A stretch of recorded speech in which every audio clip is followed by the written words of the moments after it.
I talked to groups where there was supposed to be 20 people there and 4 showed up and 2 were drunk. And I learned how to just take control and make an impact. And I filled these events up and I had my own business.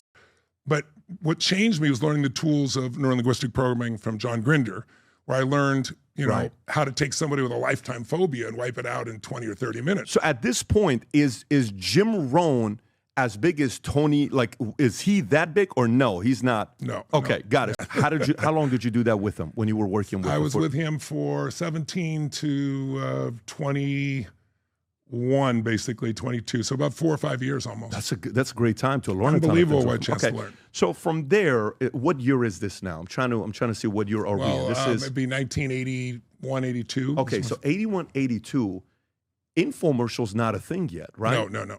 And so now you go away and you're going to do your own thing and you'll learn from this fellow. Is it Richard Grinder or is it? No, John Grinder and Richard Bandler are the 2 people, but they split up. So I learned mostly from John Grinder. From John Grinder. And John Grinder comes up with this NLP programming that he's teaching you and you learn from him. And if I'm not mistaken, he had guys that were from salespeople to CIA agents coming in to learn from this guy, right? NLP. Yeah. I mean, I'm sure you're going to educate us more on this here. Yeah. How did the introduction happen to him? And what were some of the profile of people that would attend the events? Well, someone who came to work for me when I started my new company was, Achievement Enterprises there in Beverly Hills. And this guy was very interesting. And then a woman came to work for me and they were both really into NLP. And so I said, explain it to me. And I started reading the books. And then I went to a class and I had to talk my way in because in those days, it was only therapists that were going there.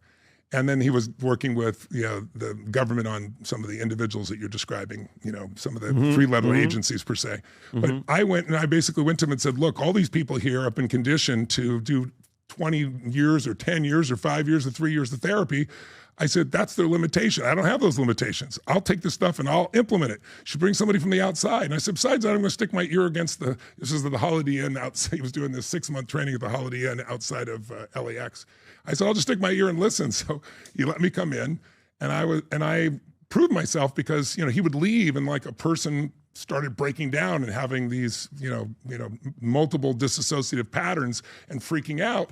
And everybody's freaking out. And I just got up and boom, and handled it. And then everybody's like, this kid got up and did all these things. And it was just because I was obsessed with mastering the skills. I didn't want to just, I wanted to help people to change now. Again, it was my drive that made me, my hunger to really learn that made me strong at it. And I was also willing to try anything. I wasn't afraid of failing. And so gradually he and I eventually became partners. And then we went to, I got a chance to go through top secret clearance.